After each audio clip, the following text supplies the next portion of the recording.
भरधाव वेगातील दुचाकी व कारमध्ये भीषण अपघात झाल्याने बलवंड येथील तरुणासह 5 वर्षीय मुलाचा जागीच मृत्यू झाल्याची घटना हातोडा पुलावर घडली। या अपघातात मयत तरुणाची पत्नी गंभीर जखमी झाली आहे। 2 महिन्यापूर्वीच या दोघांचा विवाह झाला होता, परंतु काळाने घाला घातल्याने गिरासे कुटुंबियांवर दुःखाचा डोंगर कोसळला आहे।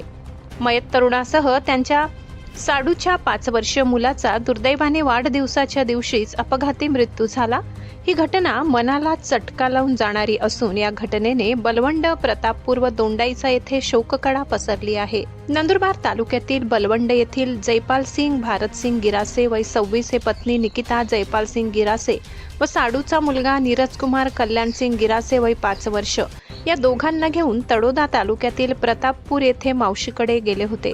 तेथून बलवंड गावी परतण्यासाठी हे तिघेही दुचाकीने क्रमांक MH39 AR 6083 तळोदा तालुक्यातील हातोडा पुलावरून येत होते। यावेळी भरधाव वेगातील स्विफ्ट गाडी क्रमांक MH04 GJ 0930 व दुचाकी या दोन्ही वाहनांमध्ये समोरासमोर जोरात धडक झाली। हातोडा पूल ओलांडून वळणावर झालेल्या या भीषण अपघातात दुचाकीस्वार जयपाल सिंग भारत सिंग गिरासे वय 26 यांचा जागीच मृत्यू झालाय। तसेच त्यांच्या सोबत असलेला दोंडाईचा येथील साडूचा मुलगा नीरज कुमार कल्याण सिंग गिरासे वय 5 वर्ष हा गंभीर जखमी झाल्याने उपचारादरम्यान त्याचा मृत्यू झाला, तर जयपाल सिंग गिरासे यांची पत्नी निकिता गिरासे ही गंभीर जखमी झाली असून उपचारासाठी तिला रुग्णालयात दाखल करण्यात आले आहे। घटनेची माहिती मिळताच महाराष्ट्र व गुजरात पोलिसांनी घटनास्थळी धाव घेतली। या अपघातामुळे वाहतूक ठप्प झाली होती। अपघातात दोन्ही वाहनांचे मोठे नुकसान झाले आहे।